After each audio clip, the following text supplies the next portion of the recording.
So the federal government's carbon tax has, as you know, run into some big problems, badly wounded by decisions actually made by the government, to be honest. So much so that the provincial NDP in Alberta, who first brought in a carbon tax before the federal tax came in, those that are campaigning for the leadership, I think all of them that are left have said, you know what, it just doesn't make sense anymore. Carbon tax is just not something that, you know, the way Canadians feel about it and the way it's been handled, it's lost all credibility. We can't do it anymore.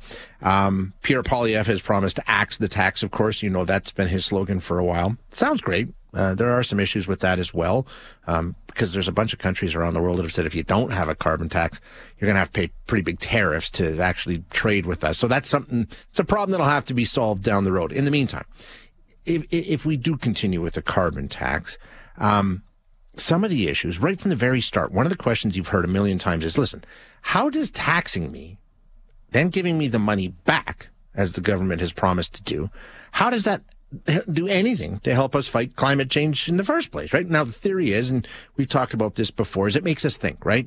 We want to find ways to minimize the cost of the carbon tax to us personally, save a few bucks, right? So that's the theory behind how it works. And there's lots of studies that show it does. You know, you put a price on carbon, price on tobacco, a price on whatever, and it has people changing their behavior. So I get that. I get that. But like I say, that question has dogged this tax from the beginning. Our next guest says, you know what?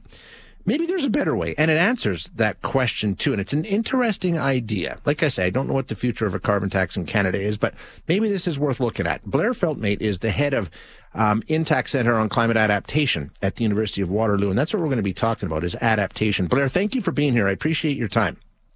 Well, thank you very much for having me. So the government is committed to this revenue-neutral approach when it comes to this tax, right? The concept being that most Canadians get more than they spend with the tax. I think they keep saying 80%. Poilievre has a different number, but whatever. But the argument you make is a different approach, one that may do us more good when it comes to actually dealing with climate change. What are you proposing? What do you think a better idea might be? Well, hopefully a better idea than just investing or returning the money to the public at a revenue neutral to slightly positive rate for about 80% of Canadians. We can do better than that. We know, based on a lot of the research that's been done by various organizations around the world and within Canada, that if we actually invest $1 in adaptation, in preparing for flooding or wildfires or high winds or whatever it might be to diminish those impacts, that over a period of 10 years, the return on investment for $1 put into the system to mitigate risk produces $3 to $8 in avoidant losses. In other words, damage that now doesn't occur. So basically, the argument is, if we can invest for a much higher rate of return, why wouldn't we? That's the argument. Okay, yeah, that makes a lot of sense. So let's back up a little bit here. When you're not talking about all the revenue from the carbon tax, right? You're sort of saying let's split the difference. How would this look if you were the one drawing it up? What would you say? Okay, we're going to use this to actually spend on mitigating some of the climate change that we've seen and adapting to it. Where's the split? Well, for example, right now, more or less, the parliamentary budget officer predicts that or calculates that the carbon tax produces about $12 billion in revenue per year. Let's say we took 50% of that money, $6 billion, and invested in an adaptation at a rate of 3 times return at the low end of the equation. That's $18 billion. At the high end, 8 times, that would be $48 billion. So just if we only took 50% of the revenue generated by the carbon tax, that would produce an overall savings over a 10-year period, somewhere in the zone, roughly, and these are conservative numbers, by the way, not aspirational, somewhere in the zone of $18 to $48 billion. And that would carry us a long ways towards putting measures in place within towns and cities across the country to better prepare them for when major precipitation events occur causing flooding. We can build a lot of berms, diversion channels, holding ponds, cisterns, bioswales, places to send water to safe locations and mitigate flood risk. Or we could put measures in place consistent with the Fire Smart program that, by the way, started in Alberta to better protect homes and communities in forested and grassland regions to make it such that when fire comes through a region, they don't all burn down because we've put adaptation measures in place. We've to mitigate those risks. So, and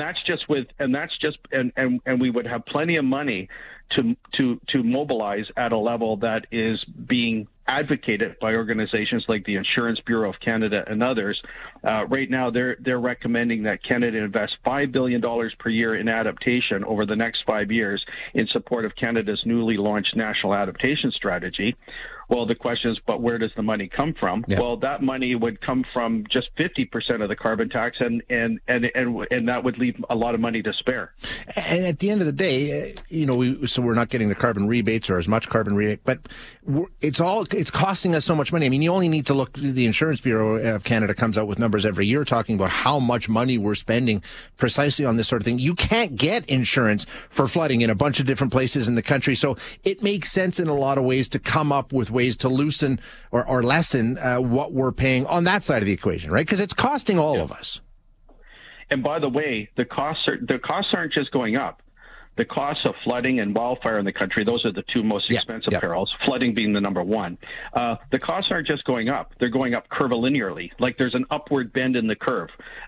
Things are getting worse, faster. We now have, as you correctly identify, we now have 10% of homes in Canada that are uninsurable. 1.5 million people in this country can't get insurance for their homes for flood water in the basements. They can still get it for theft and fire. Now, when mortgages are coming up for renewal, some mortgage providers are not renewing mortgages because the flood risk in certain areas is so high they don't want to be holding a mortgage on a property that's flooded out and nobody can pay their mortgage. So not acting is simply not an option, period. And the longer we delay, the more it costs us. And by the way, this is all abundantly clear stuff. This is not, fuzzy economics or something like that.